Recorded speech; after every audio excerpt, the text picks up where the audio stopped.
C'est donc ces deux lieutenants patoisans, Henri Quisling d'Oron-la-Ville et Oscar Pache d'Essert, auxquels nous avons rendu hommage l'an dernier en apposant des plaques souvenirs sur la façade de leurs maisons respectives, qui avaient institué depuis le 15 septembre 1947 de grands rassemblements au comptoir suisse de Lausanne avec la collaboration perspicace de l'association cantonale du costume vaudois. Nous pouvons en effet rendre hommage aussi à sa présidente d'alors, Mme Anna Breuer-Régalier, pour sa précieuse collaboration avec Henri Quisling. Dans une perspective semblable, le géomètre Quisling d'Oron-la-Ville souhaitait aussi pouvoir organiser la constitution d'un musée des traditions vaudoises à Savigny. Malheureusement, après son décès dans la nuit de Noël 1952, ses successeurs manquèrent d'audace en renonçant à acquérir le bâtiment du vieux collège de Savigny, et les objets déjà réunis en grand nombre par Jacques Chevalet furent transférés au musée du Vieux Moudon, puis à la fondation de l'Arboretum de l'Aubonne. Les réunions des patoisans du comptoir suisse se dédoublèrent avec des rencontres dans plusieurs régions du canton de Vaud. C'est ainsi qu'il se crée bon nombre d'amicales, dont Oscar Pache assurait la coordination. Une commission consultative fut convoquée pour examiner les statuts qui avaient été préparés à cet effet sous la houlette de M. Adolphe de Coligny le 2 mai 1953.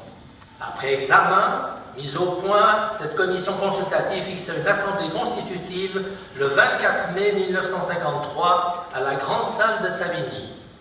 Aussi, en vit-on plus de 150 patoisans s'acheminer en ce dimanche plus estival que printanier, tant le soleil était prodigue dans ses plus chauds rayons vers ce réduit patoisan qu'est devenu Savigny, village zoratais par excellence.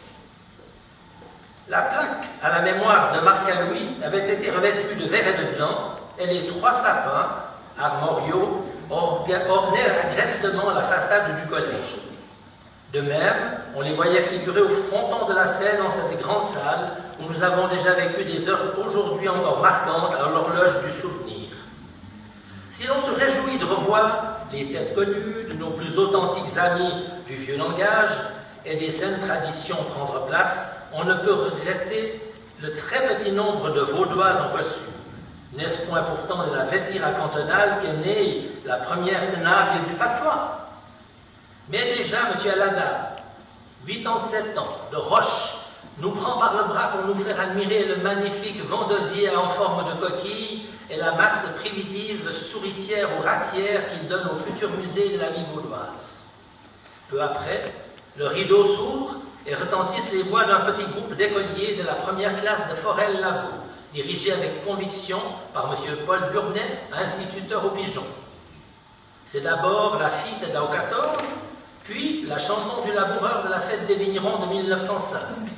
Enfin, la chanson de Fretet, donc le rang des vaches de Vaulion, parole révisée par Marc-Louis. C'est en ces termes que M. de Coligny félicitera cette enfantine chorale et son chef. Vu tout d'abord d'avoir un grand massif à Montchupurnet, le régent des Fories, pour ça que le vignard a été ses boèves pour Santa, des biotsans de Tsenou, de Chiovillo, Sanson, Bagalès, que nos mères grandes sentivent quand l'étions dounes. Montchupurnet, là un ami de notre patois, elle a fait recordat à ses enfants de Chiaotsan qu'elle a dit que sans l'âme de notre bon palier. Nos uns eut un grand plaisir toujours. Vos adaltis ben sans là, et nous vous recommande pour revenir en notre diocèse. Après une mise au point, une deuxième lettre eut lieu avec Mme Diserand, M. Herbutois et Chevalet. Il en résulta quelques adaptations. Enfin, une commission désignée par M. Henri Quisling, déjà, fut priée de revoir encore tout le projet, de mettre définitivement au point. Elle devait compter des représentants des diverses régions, soit de Lavaux, de Long, des Ormonts, du pays d'en haut, de la vallée de Joux, du Gros-de-Vaud, du Jorat et de la Broye, plus le syndic de Savigny. Le comité de l'association des Amis du Patois, après l'acceptation des statuts et les élections à main levée, les membres du comité, ces derniers, s'étaient constitués comme suit.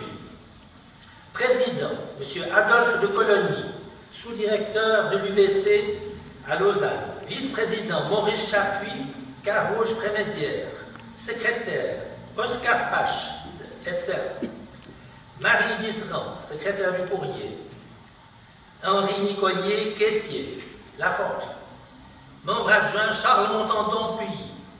C'est ainsi que se constitua notre association vaudoise des Amis du Patois, pour laquelle nous avons au cours de cette année organisé plusieurs manifestations à Rougemont, la commune d'Alfred de Siebenthal d'Île-Fredon, ainsi qu'à Saint-Légier, où nous avons honoré un précurseur du renouveau patoisan vaudois, le pasteur Alfred Cérezol.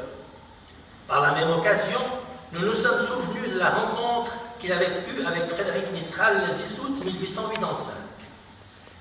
C'était à la même époque, soit en 1952, que débutèrent les premières émissions radiophoniques organisées par le jeune et actif Charles Montandon, auquel on vient de remettre à la Fête internationale des Patoisans en août dernier à Bulle la distinction de président d'honneur de la Fédération romande et interrégionale des Patoisans. C'est ainsi que s'est constituée l'Association vaudoise des Amis du Patois. Je vous remercie.